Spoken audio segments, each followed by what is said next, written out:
What's up, everybody? It's been a while since I did this. If you've recently paid any attention to my channel, one of my 14 subscribers, then you probably don't know how this whole thing started, and especially because I actually privated a lot of my early videos. But basically, the reason why this channel is called Hands Free is because last May, when the whole, pandemic thing started, I started driving around in my car on my way to work and just talking to my phone. And I would record it, and I made that into videos. Later it became, I guess somewhat better, the condition the channel's in at this point. But anyways, this is all very amateur, as you can tell. Point of this is, I'm back in my car, I'm driving, it's raining, I'm using the HD audio recorder my new phone has. We'll see how that holds up. So if you hear a lot of background sound, it is probably my car. It is probably the rain pelting the car.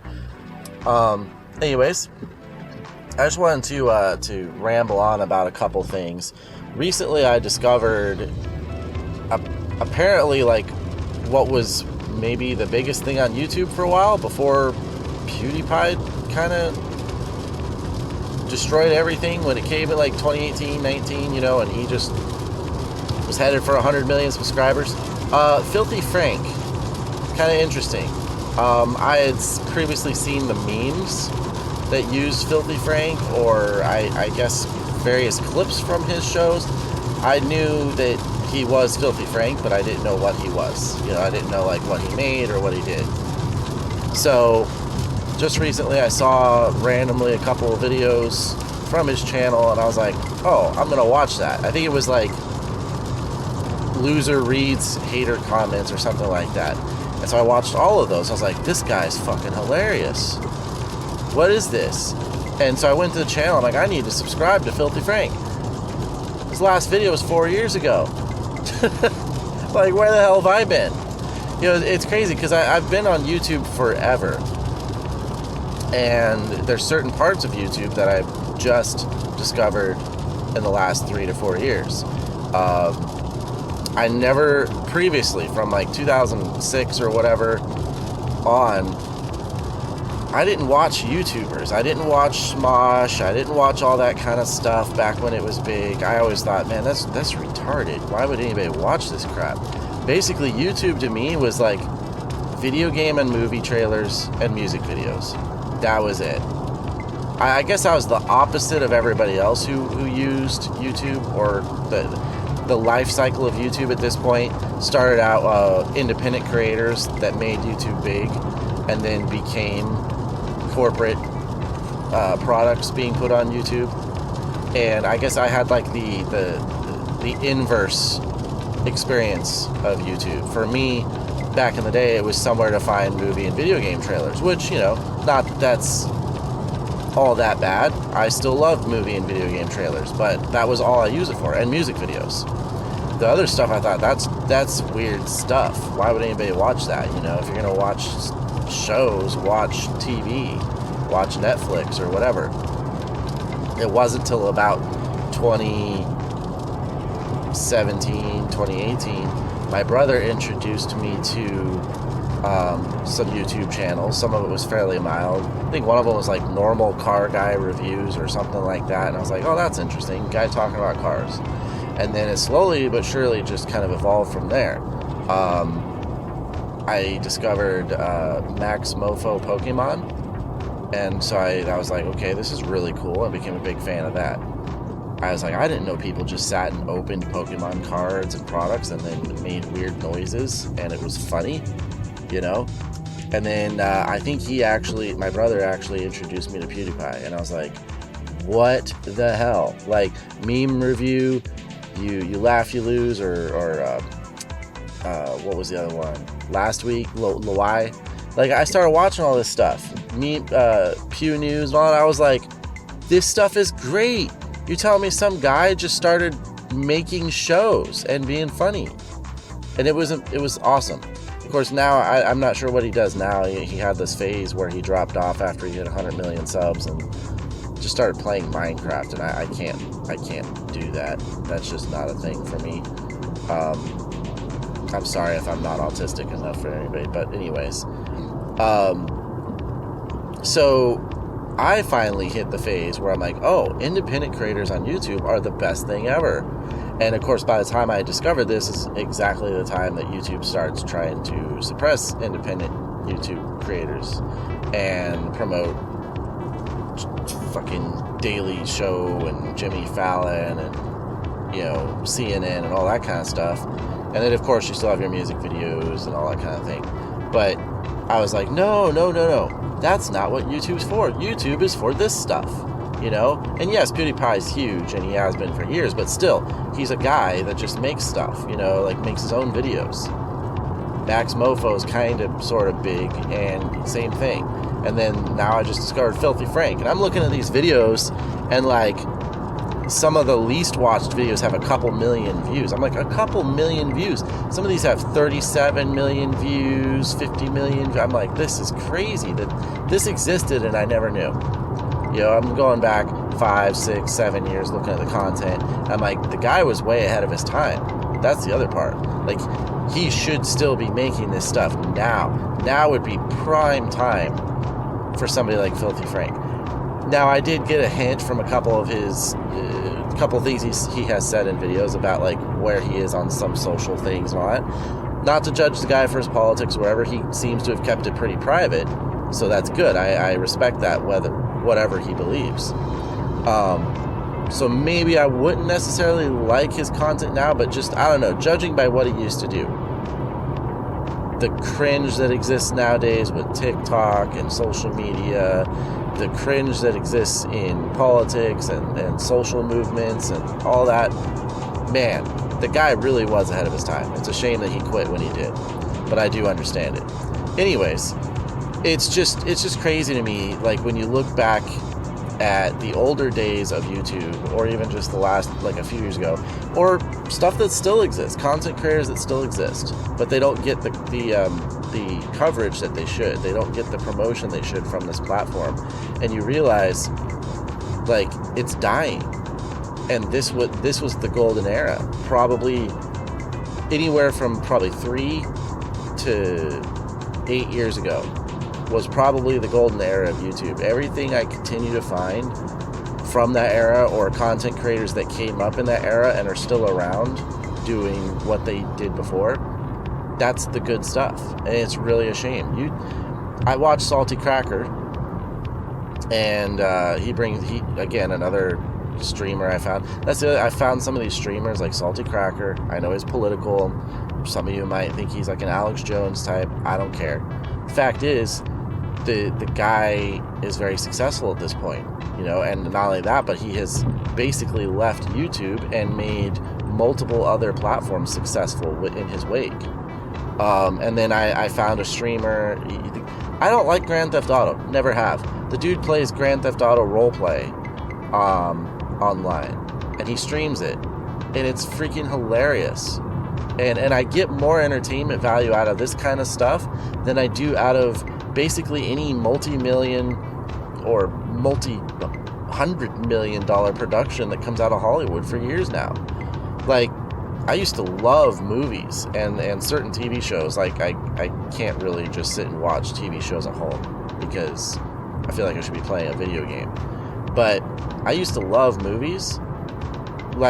Between probably 2002 or 3 and 2014, I probably have over 1,000 ticket stubs from going to the movies, and I'm not exaggerating. I would go all the time. In 2014, between March and August, I think I was at the movie theater at least once a week, because I was like, this is the best thing ever, this experience. And I still love the experience of going to the movies. Problem is, for probably the last 5 years or so, movies have kind of sucked. And not because reboots and recasts and all that kind of stuff, but because of the wokeism that has infected Hollywood, the lack of, Marvel. Basically, I predicted 10 years ago when they started the whole MCU thing, I'm like, it's just going to turn to trash, just so you guys know. And none of my friends believe me. than they finally did at the end. But anyways, all this to say, I have like completely switched from I want to see movies, I want to see great TV shows, I love sci-fi, horror, favorite franchises have all gone to shit, like I loved Star Trek, but that's all woke now. I love Star Wars, and I love the sequel trilogy, I really do, but it's over, The Skywalker saga's ended, and basically I see anything that comes after this as either cash grabbing or just more propaganda. The Star Trek reboots, I love them. I love the J.J. Abrams films, but they're over, and they didn't, Paramount didn't correctly, I feel, promote the last film. It didn't do as good as the first two, and I think they failed to capitalize on the popularity and interest in that series, and so here we are with, Picard and STD. But anyways, so that's to say my favorite franchises are basically over. When it comes to movies, really all I'm looking forward to at this point is the last two Mission Impossible films. I feel like the Mission Impossible series has been not only just financially successful and pop culture, relevant, but stayed good, consistently good. Like the low point for Mission Impossible was Mission Impossible 2. Now, if you go back and watch that today, it holds up pretty well in the sense of, okay, it's a well-made action film. Plain and simple, there's that aspect of it. Is it the best Mission Impossible film? No. But it was a movie that took chances on style and aesthetic and the type of storylines and the way they shot and put together that movie took chances. They did things that, like these days, most movies really don't take many chances. Just that alone makes it better than the vast majority of things that come out today. But anyways, that was the low point of the series. Mission Impossible 3 was pretty damn good, brought the series back to respect, and then ever since then it's just been fantastic, especially Mission Impossible Fallout. Ghost Protocol was great. I really cannot wait for the final two movies. But again, that's it. This is coming from someone who used to go to the movies every single weekend. And now I can go on YouTube or whatever, a streaming site, and watch some guy stand in his garage and rant about shit. And it's funny and entertaining. And I drop the guy a tip here and there, and here's $5, once or twice a week. I don't pay for Netflix. I don't pay for Hulu. I don't pay for Spotify or any of that kind of stuff. So to me, it's like, it's worth it to give these guys a little bit of money to, pay them for the entertainment they give me, because they do a good job of it. The GTA role player, his name's Putter. I guess he's been around for years, and he has a decent following. His live streams catch about 1,500 to 2,500 viewers concurrently, and it's great content. I can sit and watch that for 3 or 4 hours in a row while I play video games or while I chill, and I love it. And I'll drop that guy some tips here and there. But you're talking about people that, in some cases they spend some money on like a computer for gaming or to do their stream work. But a lot of people, they don't start there. They that's where they end up. And still, you're talking about people playing a modded version of Grand Theft Auto Online and, role playing, like playing characters, make believe within this, online city, and creating very entertaining content. And to me, this and Salty Cracker and various other things I watch on YouTube are far more entertaining and far more worthwhile than stuff that costs millions of dollars. This Filthy Frank that I just signed, like I said, culturally, I could see how he was so relevant and things that he impacted and I didn't even know. In the background, this guy was huge.